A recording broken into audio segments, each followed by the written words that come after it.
видео үзүүлж байна. Хортой цацраг хамгийн ихээр ялгаруулдаг 10 ухаалаг утас. Орчин үеийн амьдралыг гар утасгүйгээр төсөөлөхийн аргагүй билээ.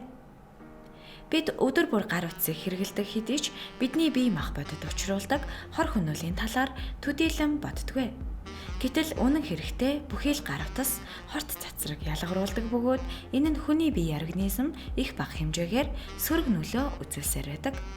Ингээд та бүхэнд Forbes сэтгүүл судлаачдтай хамтран гаргасан хүний биед хамгийн их хор хөнөөлтэй утасны жагсаалтыг хүргэж байна. Ухаалаг гар утаснаас ялгарах цацраг нь хүний бие организмд хэрхэн нөлөөлдөг вэ? Гар утаснаас ялгарах цацраг туяанд хамгийн ихээр өртдөг биеийн хэсэг бол толгой юм. Ялангуяа утсаар ярих үедээ бид тархиа илүү ихээр гэмтээдэг байна. Утасны загвар брэндээс үл хамааран бүх утас үйлдвэрлэгчид утасныхаа цацраг идэвхт бодисны хэмжээг зах зээлд нийлүүлэхдээ зарлах хэрэгтэй. Гэхдээ цөөнгийн тохиолдолд тэд эдгээр тог багасгаж хэлдэг байв тусгай байгууллагууд энэ тал дээр анхаарал хандуулж бодит судалгааг хийдэг байна. Туршилтаар хүний биед хамгийн хор хөнөөл багтаа утсаар Sony Xperia M5 болон Samsung Galaxy S8 шалгарсан байна. Мэдээж бүх гар утсыг судалгаанд хамруулаагүй ч дэлхийд даяар хамгийн өргөн хэрэглэгддэг хамгийн алдартай ухаалаг утаснуудыг энэхүү туршилтанд хамруулжээ. 1. Xiaomi A1. Хамгийн их цахилгаан соронзон дамжуулдаг утас бол Xiaomi Mi A1 юм байна. Хэрвээ Америк стандарт баримтал бол уг утасны худалдааг шууд зогсоох хэрэгтэй болно. Гэвч 2017 оноос эхлэн энэхүү утас худалдан авагчдын дунд хурд давхар камер хямд үн зэрэгээрээ алдартай болж борлуулалт өндөртэй байгаа юм а. 2. OnePlus 5T. OnePlus 5T маркийн утас нь урд болон ерөнхий камер нь 16 мегапикселийн хүчин чадалтай бөгөөд ерөнхий камер нь тэнцвэржүүлэлт болон автофокус тохируулагчтай. Гэвч цацраг туяа ялгаруулалтаараа дээгүүр баримт орж байна. 3. Huawei Mate 9. Энэхүү моделийн хамгийн сул тал нь цацраг туяаг их хэмжээгээр ялгаруулдагт оршдог. Бусад зүйлээрээ энэхүү гар утас нь ямар ч асуудалгүй үнийн хувьд ч боломжийн камер сайтай хурд өндөртэй юм а. 4. Xiaomi Mi Max 3.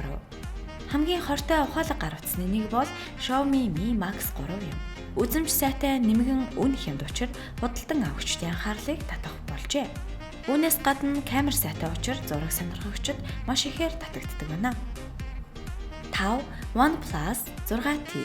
Өөрийн загварлаг байдлаараа хэрэглэгчдийн сэтгэлийг татсан OnePlus 6T загварын утас нь цацраг туяа ялгаруулалтын өндөр коэффициенттэй утасны тоонд багтаж байна. Уг утасны хурд нь дундаж memory card-ны тусгай оролт байхгүй учраас үйлдвэрлэгчдийн бүтээсэн утасны өөрийн багтаамжинд тааруулан ажиллах хэрэгтэй.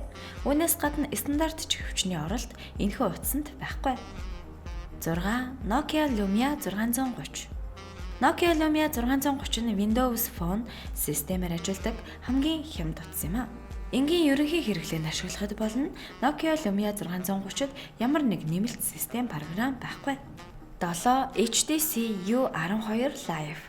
Том дэлгэцтэй өндөр хурдтай загвар бол HTC U12 Live билээ. Энэхүү утасны гол давуу тал нь ард талын тагийг тусгай хуванцраар хийсэнд оршино.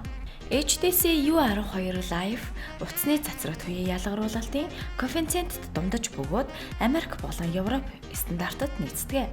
Уг утасны сул тал нь камер муутай бөгөөд зураг дарах явцад удаж гацдаг байна. 8. Huawei P9 Plus. Гялалдсан металл корпустай энэхүү утас нь амархан сэвддэггүй хэрэглээ удаантай сайн чанарын камертай гэдгээрээ олонний таашаалд нийцдэг. 9. Xiaomi Mi Mix 3. Xiaomi Mi Mix 3 нь маш их цацраг туяа ялгаруулдаг.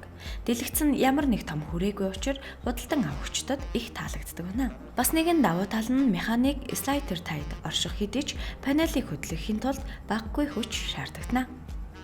10. Huawei Nova Plus. Дундаж хэрэглээний ухаалаг гар утасны тоонд багтах бөгөөд судлаачдын үзэж байгаагаар хамгийн их хэрэглээтэй утасны тоонд багтах тун төхөж байна. Металл корпустай учраас сэвтэх зурагдах нь маш бага байдаг нь энэхүү утасны давуу тал болно. Танд энэ бичлэг таалагдсан бол лайк дарж, манай саг видео чаналыг subscribe хийж, шинэ бичлэгүүдийг цаг алдалгүй хүлээн аваарай.